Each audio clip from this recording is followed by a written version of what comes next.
Breaking overnight, a man inside a car with Virginia plates taken into custody outside the counting center in Philadelphia. Well, let's get straight to Lindsay Masters. She has the breaking developments from the alert desk. Hey, Lindsay. Hey, and I want to play this video for you. This is a look of the vehicle from above. Go ahead and take a look at this vehicle. This is what we know so far about this alleged plot. According to police, this was targeting the convention center in Pennsylvania, in Philly. That's where workers are counting votes. Now, police, they got a tip.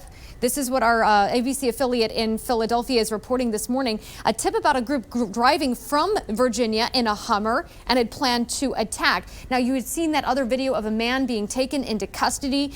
Police believe that this Hummer is the vehicle involved, and they say they also recovered a weapon. So we have a big question this morning as to what was that weapon, who was inside that car. I'm going to continue to look for developments, and as soon as we get them, I'm going to make sure you get them as well.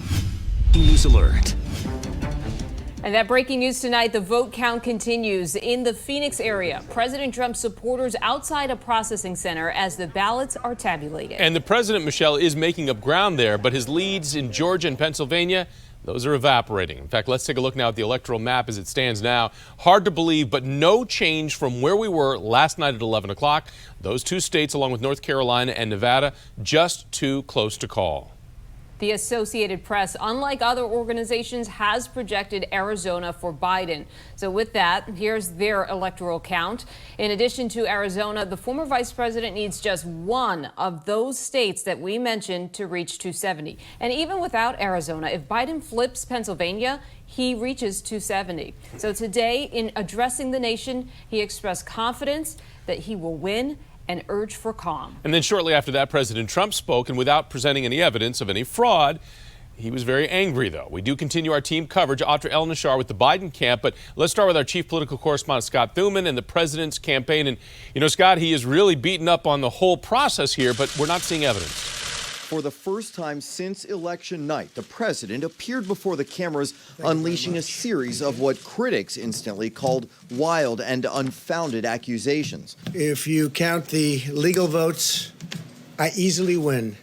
If you count the illegal votes, they can try to steal the election from us.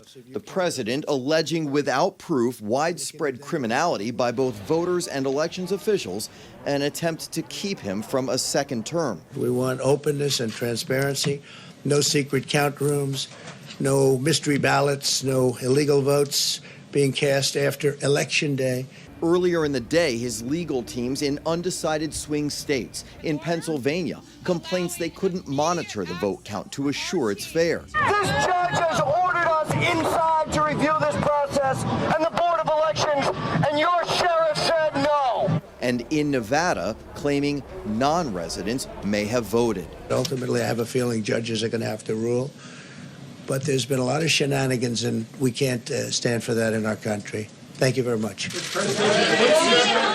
The president, as you saw there, not answering any questions about these rather dramatic allegations and signaling this could all end up before the Supreme Court.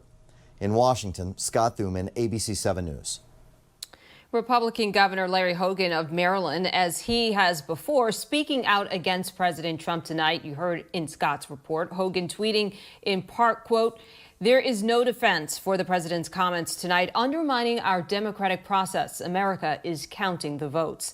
Tonight, national correspondent Audra El-Nashar continues our team coverage with the Biden campaign. Democracy is sometimes messy. It sometimes requires a little patience as well.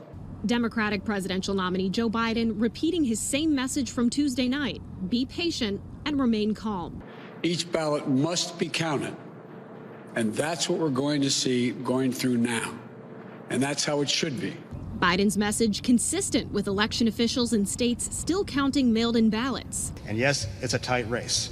So be patient. The outcome will be certified. We will have an audit, so we will all know that the outcome is correct.